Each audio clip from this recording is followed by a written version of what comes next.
സങ്കീർത്തനങ്ങൾ 16:9.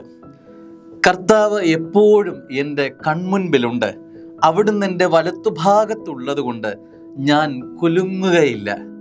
ഒരു കോൺഫിഡൻസ് പകരുന്ന ഒരു പ്രഭാത വചനം നമ്മളെ തേടിയെത്തുകയാണ്. I know the Lord is always with me. എൻ്റെ കൂടെ എപ്പോഴും ഉള്ളവനാണ് കർത്താവ്. എപ്പോഴും നിൻ്റെ കൂടെയുള്ള ഏക ആള് അത് കർത്താവാണ്. പ്രിയ ദൈവവേദലേ, കൂടെ കാണും എന്ന് ഉറപ്പ് പറയുന്ന പല കരങ്ങളും ജീവിതവും ഇടയ്ക്ക് ജീവിതയാത്രയിൽ നിന്നെ പിരിയും. അതിൽ ഒരു തർക്കവുമില്ല.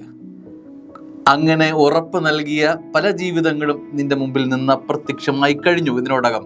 അതുകൊണ്ട് തന്നെ ഒരു ഉറപ്പ് വചനം നമ്മുടെ ജീവിതത്തിൽ തന്നെ തരുന്നുണ്ട്. കർത്താവ് മാത്രമേ ഉള്ളൂ നിന്റെ കൂടെ എപ്പോഴും ഉള്ളത്. കുറച്ച് സമയത്തൊക്കെ ചിലർ കാണും, എന്നാൽ നിന്റെ ജീവിതത്തിൻ്റെ കയറ്റങ്ങളിലും ഇറക്കങ്ങളിലും സന്തോഷങ്ങളിലും സങ്കടങ്ങളിലും ഒരുപോലെ നിന്റെ കൂടെയുള്ള ഏകയാള് കർത്താവ് മാത്രമാണ്. തീർന്നില്ല. I will not be shaken. ഞാൻ കുലുങ്ങില്ല.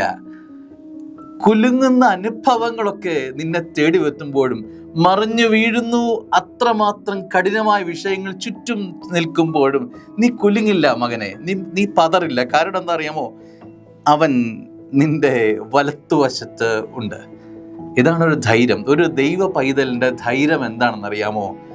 ബാങ്കിലെ ഡിപ്പോസിറ്റ് അല്ല, മറ്റ് വിദേശ കരങ്ങളുമല്ല, നീ വിലപിടിപ്പ് എന്ന് പറയുന്ന ഒന്നുമല്ല, മറിച്ച് കർത്താവ് നിന്റെ വലതു ഭാഗത്തുണ്ട് എന്നതാവണം ഒരു ക്രൈസ്തവന്റെ ബലം. ദൈവവൈതലെ പരിശുദ്ധ നോമ്പിന്റെ കാലയളവിൽ യാത്ര ചെയ്യുമ്പോൾ 13 ദിനങ്ങൾ പിന്നിടുകയാണ്. ഈ നോമ്പിന്റെ അരൂപിയിൽ കൃപയിൽ ഉറയ്ക്കാൻ കർത്താവ് ഒരു പൊന്നുവചനം ഇന്ന് നിനക്ക് പ്രഭാതത്തിൽ തരിക. അവൻ നിന്റെ വലത്തുഭാഗത്തുണ്ട് എന്ന് ഉറപ്പ് വരുത്തണം. അവൻ നിന്റെ കൂടെ ഉണ്ടെങ്കിൽ പതറാതെ തളരാതെ നിനക്ക് മുൻപോട്ട് പോകാൻ അത് തന്നെ ബലമായി വരും. അനുഗ്രഹമാവട്ടെ ഇന്നത്തെ ദിവസം. ആമേൻ.